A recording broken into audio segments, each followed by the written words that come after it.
Sabtu malam, hujan deras membuat sejumlah titik di Tangerang Selatan, Banten terendam banjir. 65 rumah di Kampung Bulak, Kelurahan Pondok Kacang Timur, Kecamatan Pondok Aren, terendam banjir. Meski ketinggian banjir sempat mencapai 1,2 meter, sebagian besar warga tetap bertahan di rumah. Selain karena hujan deras, banjir juga disebabkan luapan Kali Angke. Hari ini memang curah hujan sangat tinggi, kemudian durasinya juga ya cukup lama dan merata lagi, sehingga debit air yang masuk ke sungai ini ya tidak tertampung lagi dan akhirnya berbalik untuk jadi banjir di daerah Kampung Bulak ini. Untuk ketinggian sendiri? Ketinggian di awal memang puncaknya tadi sekitar 1,2 meter. Hujan deras sejak Sabtu sore diperparah dengan saluran pembuangan air yang buruk, membuat Jalan Bayangkara Serpong Utara Tangerang Selatan juga banjir. Genangan air yang merendam jalan mengakibatkan kemacetan panjang hingga 2 km. Tak sedikit pengendara motor yang nekat menerobos banjir mogok. Tidak hanya itu, air juga meluap memasuki wilayah permukiman. Tol BSD Bintaro juga tak luput dari banjir. Selain curah hujan yang tinggi, saluran air yang berada di pinggir tol diduga tidak kuat menahan derasnya debit air, sehingga mengakibatkan air meluap masuk ke jalan tol tepatnya di kilometer 8. Tol BSD pun ditutup sementara, pengendara diminta putar balik melalui jalur lain. Banjir juga merendam kawasan Alam Sutra. Dari video yang dibagikan di media sosial, sejumlah motor yang diparkir di depan pusat perbelanjaan Living World terendam air bahkan terseret arus. Tidak hanya di Tangerang Selatan, BMKG juga memperingatkan warga Jabodetabek waspada cuaca ekstrim yang diperkirakan terjadi hingga beberapa hari ke depan. Tim Liputan, Kompas TV.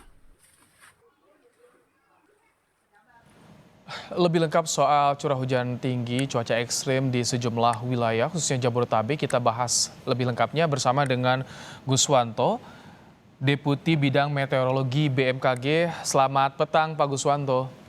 Selamat petang, Mas Aman. Pak Guswanto, apa yang jadi faktor ini cuaca ekstrim di Jabodetabek dalam 2-3 hari terakhir, Pak Guswanto?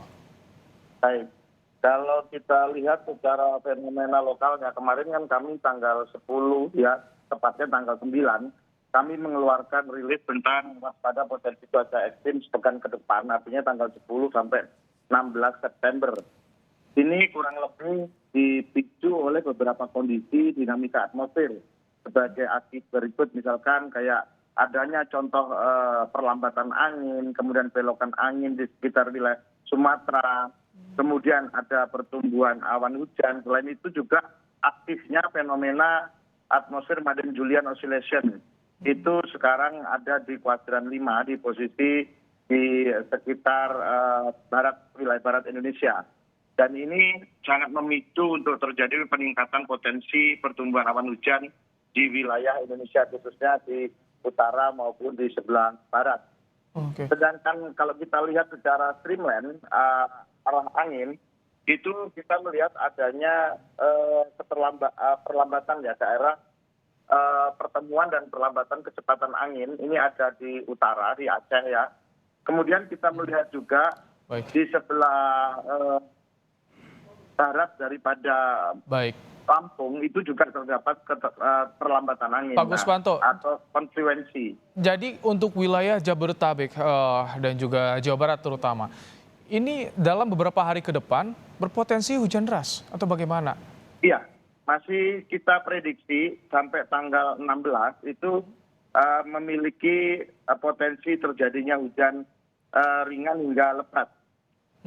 Di wilayah Pulau Jawa yang paling rentan, yang paling rawan untuk hujan deras di wilayah mana saja, Pak Guswanto? Baik, kalau kita lihat daripada terjadinya fenomena itu, yang paling perlu kita waspadai adalah di beberapa wilayah, misalkan kita lihat ya, ini ada di Jakarta Selatan, kemudian Bogor, kemudian arah Bekasi itu ada di Jati Asih. Jadi kalau kita lihat saat ini itu fenomena terjadinya hujan itu dari selatan bergerak menuju ke utara. Jadi biasanya jam 2, jam 1 sampai jam 3 itu terjadi di wilayah Bogor atau sisi selatan lah. Kemudian nanti menjelang malam hari dia akan bergerak menuju Jakarta. Kira-kira seperti itu. Kayak kemarin fenomenanya. di Tangerang Selatan, hujan lebat terjadi di sore hingga malam hari ya, bahkan banjir di beberapa titik, Pak Guswanto. Betul. Kalau kita lihat dari data hujan yang ada, yang sudah tertampung, itu misalkan kita lihat di Gulf Modern Tangerang itu 58 mm, di Serpong 53,4 mm, Parung 52, Beji Depok itu 50. Dan ini sampai Jagorawi sampai Tangerang, merata sepertinya. Itu 50 apa apanya? Indikator apa 50 tadi? Hujannya. Curah hujannya. Curah hujan. Ya, Itu tergolong tinggi berarti ya? Iya. Baik. Bencana yang timbul akibat curah hujan tinggi apa saja tadi selain banjir, Pak Guswanto, yang harus diwaspadai warga? Baik. Bencana yang timbul akibat curah hujan yang tinggi biasanya yang pertama adalah genangan air. Nanti dia meningkat menjadi banjir kalau drainase dan lain tidak ada resapannya. Yang ketiga, kalau curah hujan itu jatuh di daerah yang memiliki lereng tanpa tutupan lahan yang baik, dia akan menjadi longsor. Nah, tiga inilah biasanya yang saling terkait. Yang pertama genangan air dulu. Di cekungan-cekungan yang wilayah-wilayah yang dulunya memang rumah air. Maka itu adalah menjadi yang pertama. Yang kedua, kalau drainase tidak jalan, dia akan menjadi banjir, tidak terserap. Yang ketiga, kalau lerengnya di pegunungan atau wilayah berlereng agak terjal, itu biasanya tanah longsor. Jadi tiga itu biasanya akibat daripada curah hujan yang tinggi. Oke.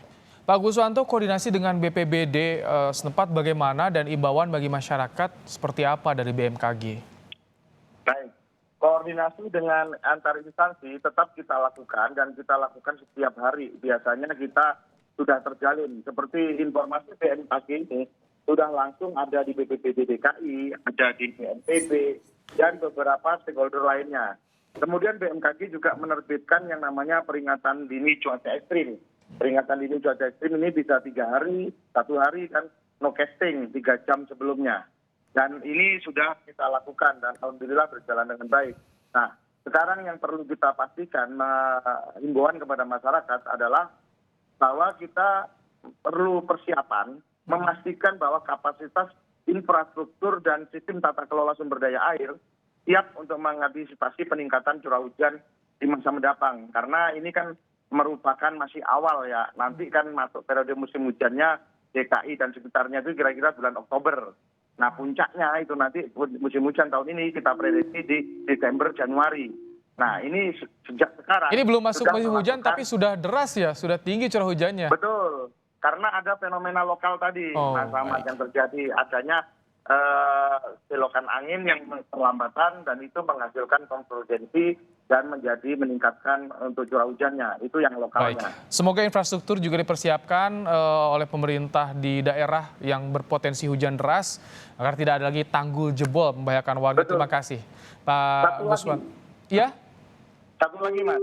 Silakan singkat, Pak Guswanto. Satu lagi. Jadi kita sudah harus melakukan penataan lingkungan dengan tidak membuang sampah sembarangan.